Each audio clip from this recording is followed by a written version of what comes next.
I still can't believe how quickly everything changed that afternoon. One minute I was driving back from meeting with my realtor, excited about possibly buying my first apartment, and the next minute is mostly a blur. My name is Sheila, and I'd spent the last hour discussing mortgage options and looking at a promising 2-bedroom apartment that was finally within my price range. The meeting had gone well, and I was feeling optimistic about my chances of getting approved for the loan. I remember pulling out of the realtor's parking lot and heading down Marshall Street. The sun was bright, and I had to adjust my visor to see properly. That's probably why I only caught a glimpse of the other car in my peripheral vision before everything went sideways, literally. The impact was deafening. Metal crunched against metal as the other vehicle slammed into my car at high speed. I felt my car being dragged across the pavement, the world spinning around me in a sickening blur. Then came another crash, this time into something solid. I later learned it was a utility pole. After that, everything gets fragmented. I was trapped in the twisted remains of my car, the steering wheel pressed uncomfortably against my chest. There was a strange smell, burning rubber maybe? And voices, lots of voices, coming from somewhere outside. I tried to respond but couldn't tell if any sound actually came out. Through my hazy vision, I could see flashing lights, red and blue strobes, that made my growing headache even worse. The next clear memory I have is of firefighters cutting through my car. The sound of metal being torn apart was horrifying, but I was too dazed to feel properly scared. They worked quickly, talking to me the whole time, though I can't remember what they were saying. When they finally got me out, everything became a whirlwind of activity. Paramedics transferred me to a stretcher, asking me questions and shining lights in my eyes. They were moving fast, which I guess should have told me how serious it was. "You need emergency surgery," one of them told me as they loaded me into the ambulance. "Is there anyone we should contact?" "My phone," I managed to say, my voice sounding strange to my own ears. "Call my parents. They're in my contacts, Mom and Dad." The last thing I remember is being wheeled through bright hospital corridors, fluorescent lights flashing past overhead. Someone in scrubs was telling me they were about to put me under anesthesia. Then everything went black. The first thing I noticed when I opened my eyes was the emptiness. Just me, the steady beeping of monitors, and the sterile white walls of a hospital room. My throat felt like sandpaper, and there was a dull ache throughout my entire body that even the painkillers couldn't completely mask. I tried to move and immediately regretted it. Every inch of me protested, and I let out an involuntary groan. That must have alerted someone, because moments later a nurse walked in, clipboard in hand. "Good to see you're awake," she said, checking my vitals. "How are you feeling?" Like I got hit by a truck, I managed to croak out. "How long was I out?" "About 12 hours. The surgery went well." She adjusted something on my foredrip. "You're lucky, it could have been much worse." I glanced around the empty room again, before asking the question that was really on my mind. Did my parents come by while I was under? They should have been contacted. The nurse's expression changed slightly, just a flicker of discomfort crossing her face. She busied herself with checking my chart before responding. "We did reach your mother," she said carefully. "We informed her about the accident and your condition, but..." She paused, seemingly choosing her words. "She said they wouldn't be able to come. Something about your sister's high school graduation."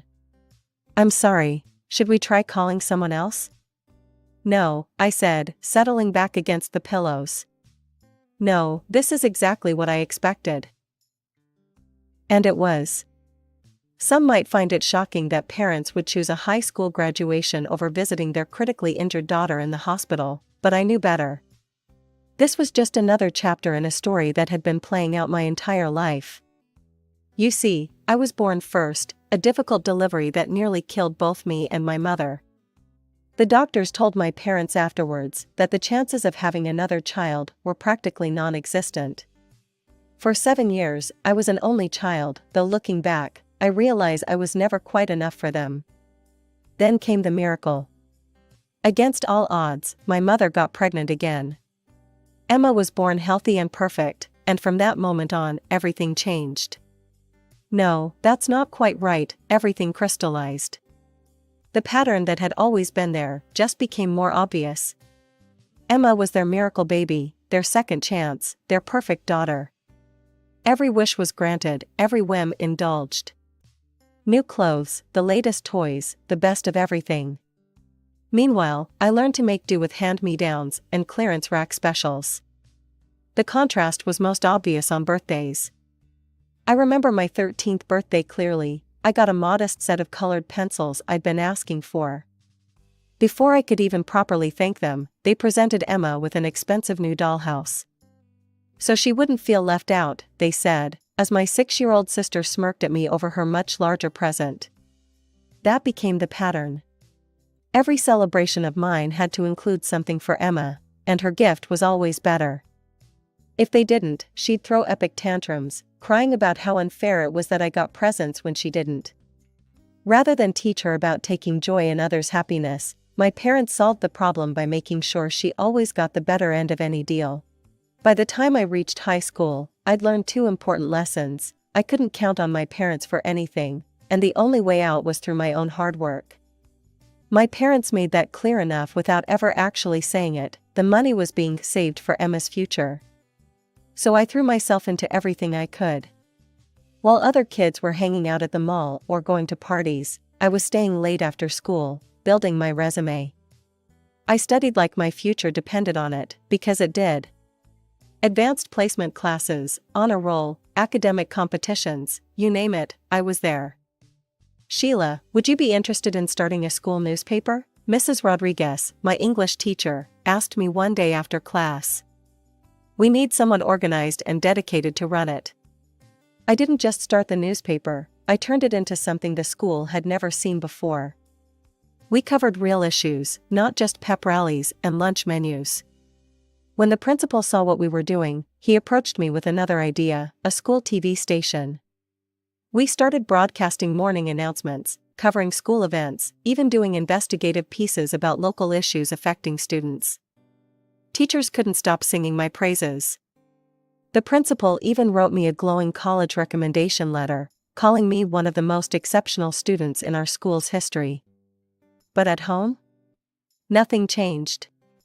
My parents barely noticed my achievements, too busy cooing over Emma's participation trophy from her soccer tournament or her B in math. The only person who seemed to notice my success was Emma herself, and not in a good way. "God, it's so annoying," I overheard her complaining to Mom one day. "Everyone at school keeps calling me Sheila's sister. Like I'm not even my own person. It's not fair." Instead of explaining to Emma that she could make her own name for herself through hard work, Mom just hugged her and said, "Don't worry, sweetie. You're special in your own way." All that work paid off though. When college acceptance letters started arriving, I had options, actual, real options. But the best one was from State University, 2 states over. Full scholarship, including room and board. When I told my parents, they barely looked up from helping Emma with her middle school science project. I left for college that fall, with Emma just starting 6th grade. The distance felt good, necessary, even. I got a part-time job at the campus coffee shop to cover my personal expenses, threw myself into my studies, and started building a life that had nothing to do with being the less favored daughter. My parents would call occasionally, but the conversations were always the same. Emma made the junior high cheerleading squad, where Emma got the lead in the school play. Never "How are your classes going?" or "Are you eating enough?" were any of the normal questions parents typically ask their college students. After 4 years of building my own life at college, I made what was probably my biggest mistake. I went back home. I guess some part of me hoped things would be different now that I had a degree. They weren't. From the moment I walked through the door with my boxes, my parents acted like I was an unwanted houseguest who had overstayed their welcome. Mom would make these pointed little comments over breakfast about young adults who can't leave the nest, while Dad would casually leave apartment rental listings on the kitchen counter. Emma, now 15 and fully embracing her role as the family princess, was the most direct about it. "Why do you have to stay here?" she complained one morning, glaring at me across the breakfast table. "It's so embarrassing having my old sister living at home. None of my friends' siblings do that." I wanted to point out that most parents actually help their kids during the post-college transition, but what was the point? Instead, I threw myself into job hunting. I must have sent out 100 applications that first month. Finally, I landed a position as a junior project coordinator at a tech company. The salary wasn't huge, but it was enough to start saving for my escape. I worked extra hours, skipped lunch breaks, and saved every penny I could. After 2 months, I had enough for a security deposit and first month's rent on a tiny studio apartment. The day I moved out, Mom actually looked relieved. "Don't forget to return your house key," was all she said as I carried out my last box. That little studio apartment might have been small, but it felt like paradise. For the first time in my life, I had a space that was completely mine. No one to make snide comments, no one to compare me to, no one to make me feel unwelcome in my own home. I channeled all my energy into work. Every project, every task, no matter how small, I gave it my all. Need someone to stay late? I volunteered. Difficult client? I'd handle it. Complex problem? I'd solve it. People started to notice. A year and a half after starting, I was called into my supervisor's office. I thought maybe I'd done something wrong, but instead, she offered me a promotion to senior project coordinator. The salary bump meant I could finally start putting money aside for my own place. Another year passed, and I got promoted again, this time to project manager. I was actually proud of myself, so I made another mistake. I mentioned it at one of the family dinners I still occasionally attended, trying to maintain some kind of relationship with my parents. Mom and Dad suddenly got very interested, more interested than they'd been in anything about my life in years. "Project manager? That must pay well," Dad said, trying to sound casual. "How much are they giving you?" Before I could deflect the question, Emma jumped in with her usual tact.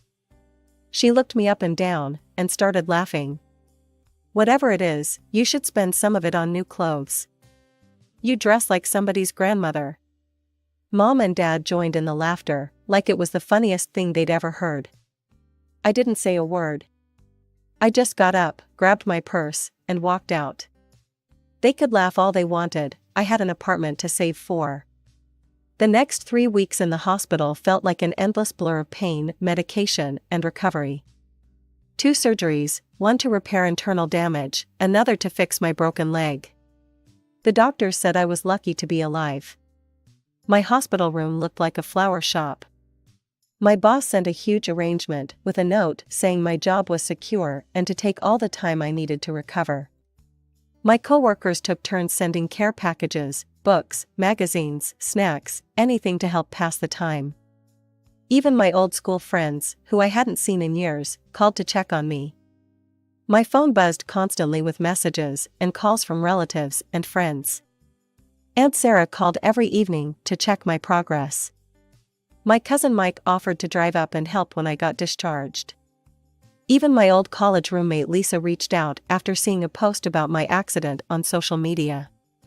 But nothing from my parents. Nothing from Emma. Not a call, not a text, not even a quick "hope you're okay" message. The empty space where their names should have been on my phone screen felt louder than all the other messages combined. Then, a week after my second surgery, they finally showed up.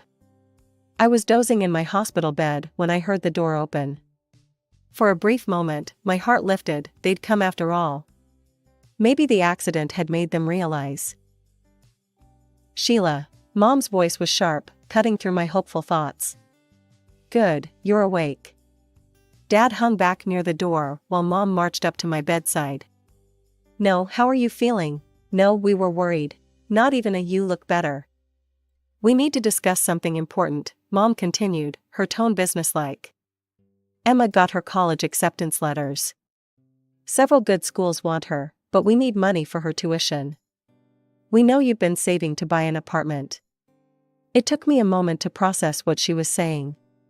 Surely they hadn't come to my hospital bed, after ignoring me for a week, to ask for. We expect you to help your sister, Mom said firmly. Family helps family, and Emma needs this money for her education. I stared at them, the pain medication making everything feel slightly surreal. Are you serious? I finally managed to say. I'm lying here after 2 surgeries, and you haven't even asked how I'm doing. But you want my savings? Don't be dramatic, Mom replied, waving her hand dismissively. We knew you were getting proper medical care. The hospital kept us informed. Emma has a real opportunity here, Dad added. She can't miss this chance. These schools won't wait forever. Something snapped inside me. Maybe it was the pain medication making me braver, or maybe it was just 25 years of built-up resentment finally boiling over. Get out, I said quietly. Excuse me? Mom's eyes widened. I said get out. My voice grew stronger. For my entire life, you've made it clear that Emma matters more than me. Every birthday, every achievement, every milestone, it was always about her. I worked my way through college while you saved money for her. I built my career from nothing while you praised her every tiny accomplishment. And now? I gestured at my hospital bed, at the machines monitoring my vital signs. I almost died in that accident, and you couldn't even be bothered to visit until you wanted something from me. Now, Sheila, Dad started, finally stepping away from the door. You're being unreasonable. Unreasonable? I laughed, and it hurt my ribs. I'm unreasonable for wanting my parents to care that I almost died? I'm unreasonable for wanting to keep the money I earned to pay for my medical bills and buy my own apartment? No, not this time. I'm not giving you a penny of my savings for Emma's college. Mom's face turned an alarming shade of red. After everything we've done for you. Everything you've done for me? I cut her off. What exactly have you done for me? Name one thing. One single thing you've done for me that didn't somehow end up being about Emma. The silence that followed was deafening. They stood there, mouths opening and closing like fish out of water, clearly shocked that their reliable doormat of a daughter had finally stood up for herself. You'll regret this, Mom finally said, her voice cold. She grabbed Dad's arm and pulled him toward the door.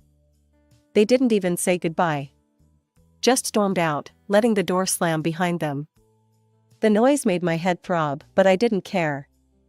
For the first time in my life, I'd stood my ground with them. My phone buzzed about an hour later. Then again, and again. I picked it up to find a stream of messages from Emma. How dare you refuse to help me with college? You're just jealous, because I got into better schools than you ever could. You're so selfish. You don't need an apartment that badly. Mom and Dad are right, you're being completely unreasonable. The messages kept coming, each one more angry than the last. But it was the final message that made my blood run cold. You know what? I wish you had died in that stupid accident. Then at least your money would have gone to something worthwhile, my education. I stared at the phone screen for a long time, my hands shaking. My baby sister, the miracle child, the one they'd all protected and coddled and spoiled, had just wished me dead. Over money. My finger hovered over the delete button for a moment. Part of me wanted to erase her words, to pretend they'd never existed. But something stopped me. Instead, I took a screenshot and saved it to my cloud storage. After 5 weeks of hospital food and uncomfortable beds, coming back to my apartment felt like heaven, even if I needed help from a nurse to get up the stairs.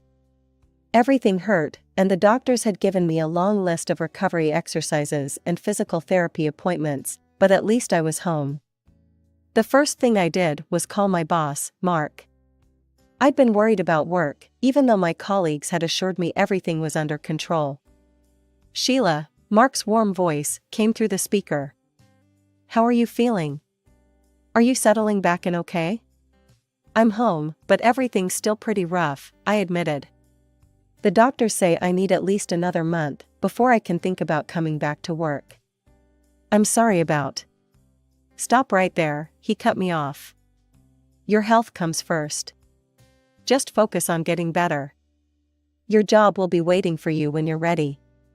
I was just starting to feel optimistic when my phone buzzed with a social media notification. My mother had made a post, and I'd been tagged in it. My stomach dropped as I started reading. As a mother, it breaks my heart to see such selfishness from my own daughter. After everything we've done for Sheila, she refuses to help her sister get an education. Emma got accepted to several prestigious colleges, but now she might miss this opportunity because her own sister is too greedy to share her money. How can anyone be so cruel to their own family? Emma's dreams are being crushed because of pure selfishness. The comments started rolling in immediately. I can't believe she would do that to her own sister. Family should always come first. What kind of person denies their sibling an education? She must be heartless.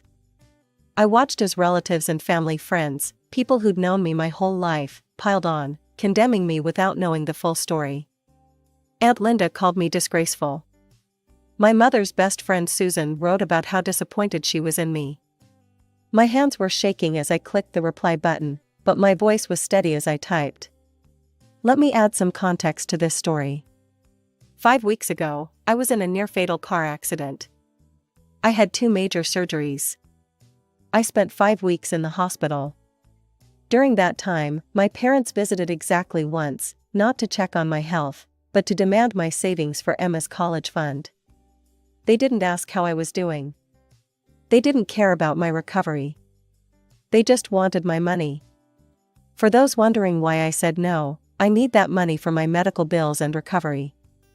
But even if I didn't, I earned every penny of it myself. I put myself through college without any help from my parents. They were saving for Emma's education then too. And for those who think I'm being cruel to my sister, let me share what she wrote to me while I was still in the hospital. I attached the screenshot of Emma's message. I wish you had died in that stupid accident. Then at least your money would have gone to something worthwhile, my education. So, to all of you judging me, I have a question. Would you give your savings to people who couldn't be bothered to visit you in the hospital? To a sister who wished you had died? To parents who have always made it clear that you matter less than your sibling? The silence that followed felt eternal. Then the new comments started coming in. Oh my God, Sheila, I had no idea. Emma said what? I can't believe they didn't even visit you in the hospital. You're absolutely right to keep your money. Focus on your recovery. Even Aunt Linda and Susan deleted their previous comments and posted apologies.